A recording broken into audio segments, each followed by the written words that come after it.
우리나라의 정치권이라 그럴까요? 또는 이제 경영계에 많이 알려진 사람인데요. 자꾸 부름을 받는 사람이 있습니다.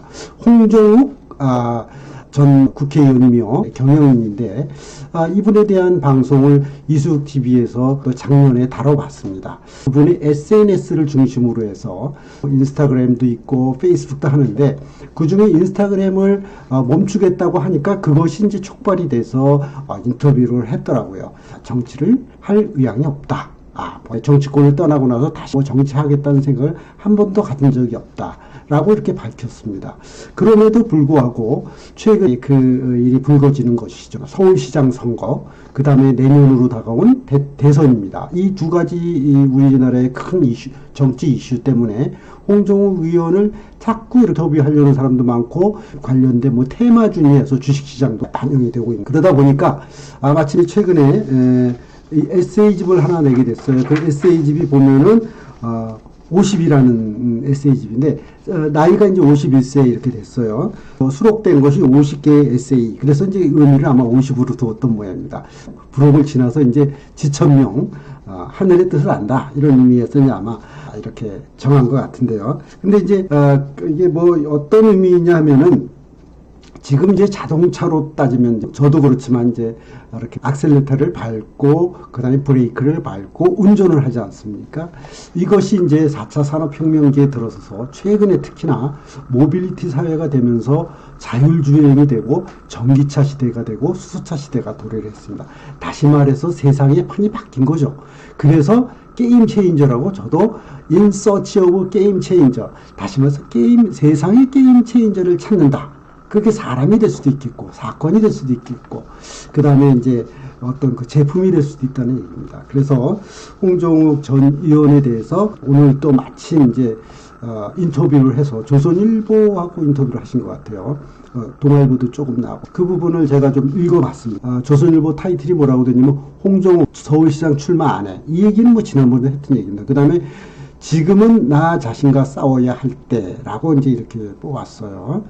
그런데 이분이 그 인터뷰 중에 가슴에 부름이 없다. 가슴에 부름이 없답니다. 가슴에 부름이 없다. 그러면 그 가슴에 부름이라는 건 자기 내적인 그 부름이 없다는 것인지 또는 정치권이라든가 우리 국민들 내지는 관심 있는 사람들의 부름이 없어서 그렇다는 뜻인지 이거 애매모호합니다. 제가 보기에는 참 애매모호합니다.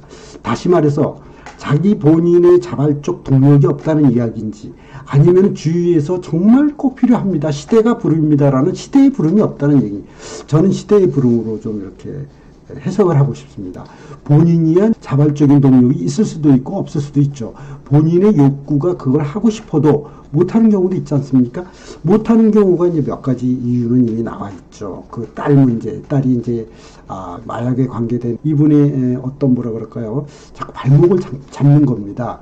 가장 그 아킬레스건이 이게 될 거라고 누구든지 생각을 하고 있습니다. 결국에는 과연 얼마나 이 가슴이 원하냐, 본인의 가슴이 원하느냐, 아니면은 주위에 정말 이 사람이 아니면은 할 때가 됐다, 나와줘야 된다, 평가를 받아라, 검증을 받아라, 라고 했을 때 당당하게 나설 수 있느냐, 이런 부분일 것 같습니다. 그런 점에서 본다면은, 제가 지난번에도 이제 한번 다뤘었고, 유튜브에서, 그 다음에 오늘 조선동화에서 이렇게 나왔지만, 제가 보는 입장에선 조선 인터뷰를 잘 하셨겠지만 기자분들하고 본인도 아주 세세하게 이번에는 다 밝혔더라고요. 그런데 핵심이 건드려진 것 같지가 않아요. 또 핵심에 대한 답변이 애매모호했다. 가슴에 부름이 없다. 이거 아무래도 계속해서 이 이야기가 될 것 같아요. 또 이제 언론에서도 많이 다뤄졌지만 결국에는 이제 그 때가 다가온 것 같아요. 타이밍이 다가온 것 같아요. 지금 오늘도 제가 일부러 조선일보하고 동아일보 언론에 난 거에 댓글을 한번 쭉 봤습니다.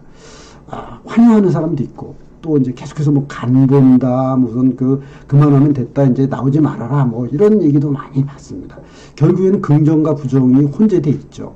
이거는 무슨 진영 간의 논리는 아닌 것 같습니다. 그냥 하는 얘기들이에요. 일반적으로 너무 간보기를 한다는 거, 너무 눈치 보고 그러기 때문에 결국에는 결심이 안 선다는 거죠.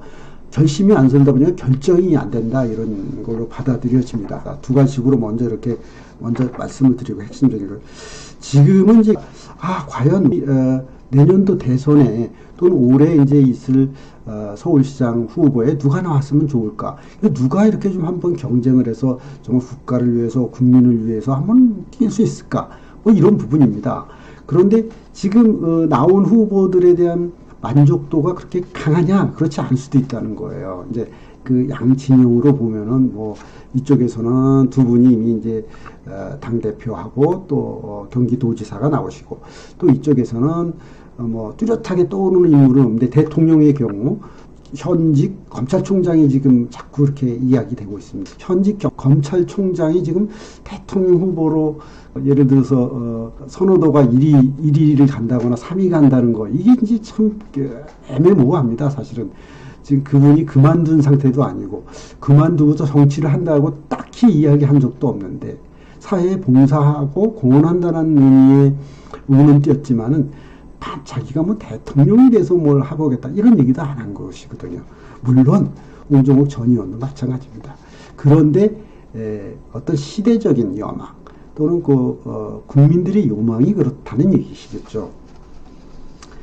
지금 이제 시대적 배경을 한번 보도록 하겠습니다. 시대적 배경을 보자면은 중국의 경우에 어차피 지금 미중 무역 분쟁에 이렇게 정점에 다다라 있습니다. 사실은 그동안에 사실은 트럼프 대통령이 이번에 재선되지 못한 것도 코로나 콘데믹 때문에 문제도 있었고 코비드 문제도 있었고 그 다음에 이제 미중 무역 분쟁에 따른 여러 가지 대처, 경제적인 대처라든가 정치적인 대처에 의해서 불협화음이 좀 많았습니다. 두 거인이 G1과 G2가 이렇게 일촉즉발의 위기가 자꾸 발생이 되다 보니까 한반도에도 불꽃이 튀겼고 그게 사드 문제이고 한반도 문제 아니겠습니까? 남북한 문제고 그런 것들이 이제 미중 무역 간에서 살벌하게 이루어졌고 그것이 더불어서 유럽에도 이제 번져갔던 것입니다. 그렇기 때문에 과연 앞으로도 이 미중 문제를 어떻게 다루느냐에 따라서 상당히 미묘한 갈등이 예상이 되는데 사실 이 대륙의 문제로 보면은 저는 이렇게 보고 싶습니다. 중국은 등소평 이후부터 근대에서 현대로 가는 데 있어서 상당히 이제 변화를 겪으면서 시진핑까지 오는 그런 관계를 연출하고 있습니다.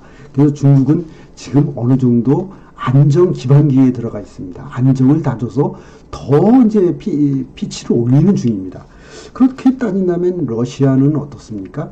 러시아의 경우 레닌 또 마르크스가 이야기해 이론적이나 또는 뭐 실제적으로 혁명이 있었고 그 다음에 공산주의 사회주의 정권이 들어서서 또 2차 세계대전이 있었고 이런 이후에 러시아로 바뀌는 바람에 그것도 이제 결국에는 개혁에 의해서 러시아로 이렇게 연방이 해체가 되지 않았습니까? 그러다 보니까 아직 러시아는 약간 공백기다. 이렇게 권력의 공백기다.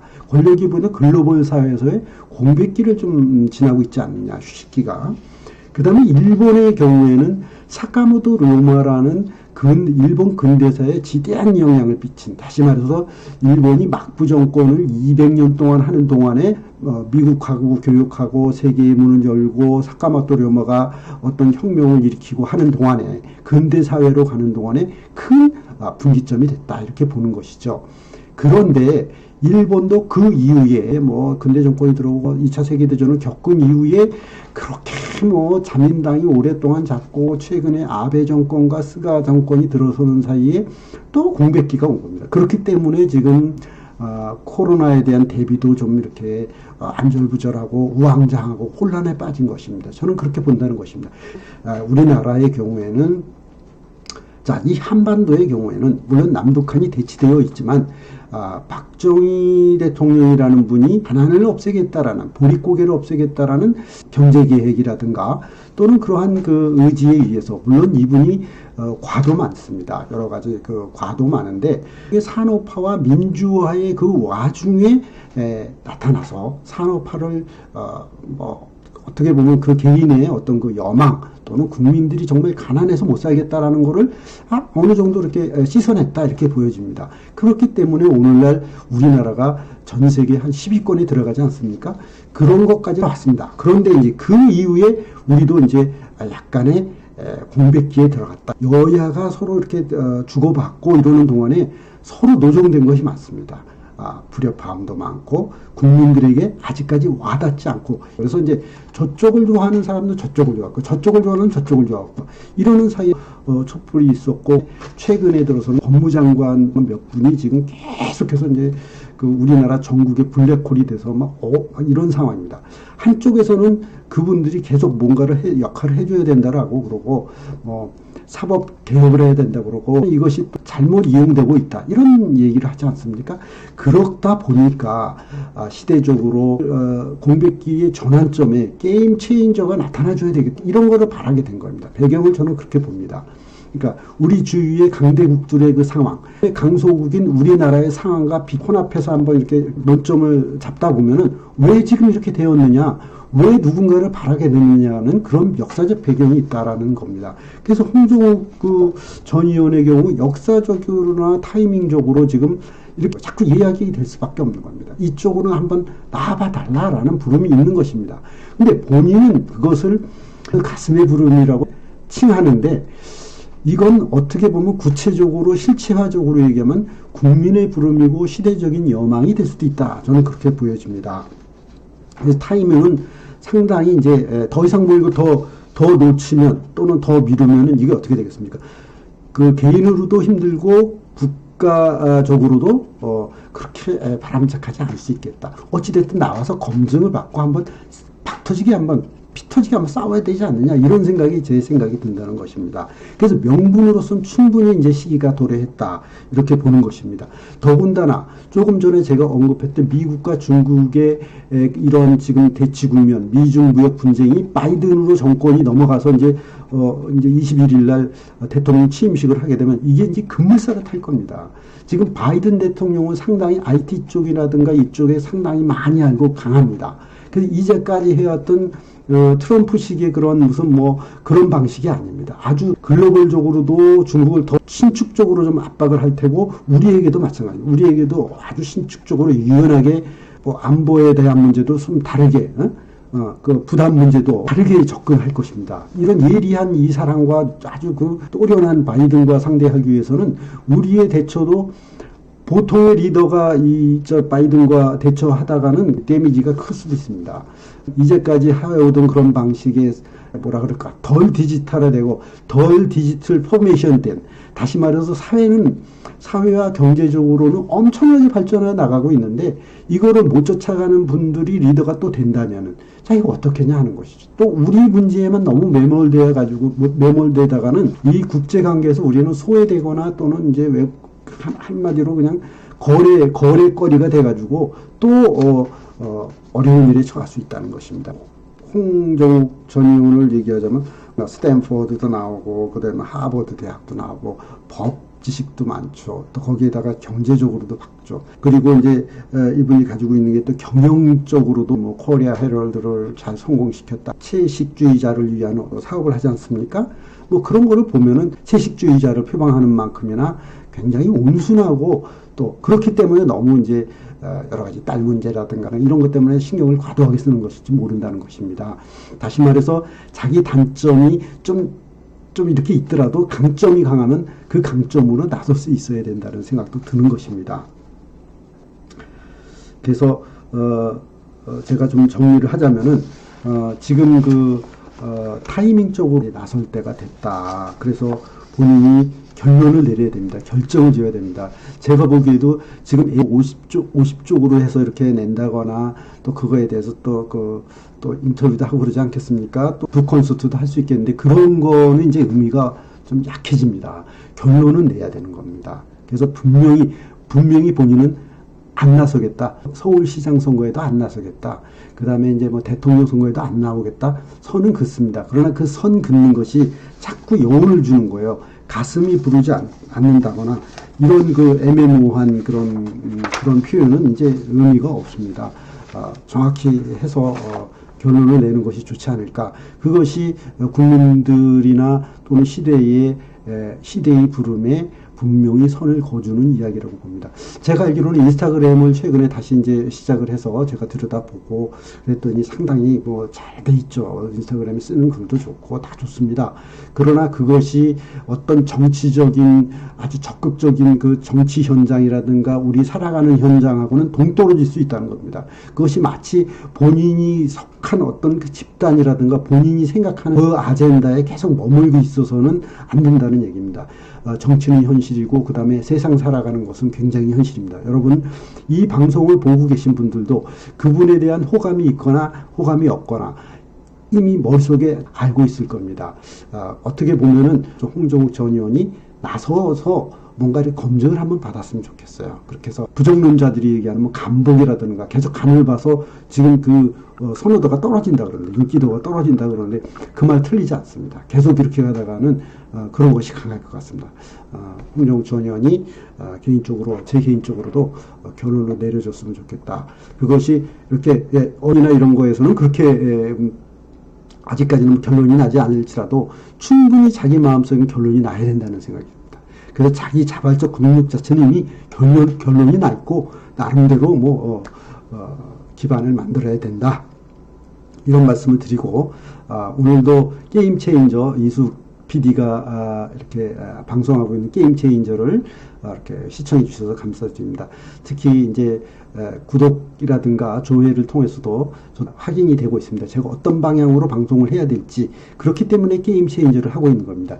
게임 체인저가 반드시 홍정욱이라는 개인을 두고 하는 게 아닙니다. 많은 인물과 많은 제품과 많은 역사성 있는 일들을 제가 자꾸 발굴해서 과거 일도 될 수도 있겠고 현재 앞으로 미래 일도 될 수 있을 겁니다. 여러분 기대해 주시기 바랍니다. 감사합니다.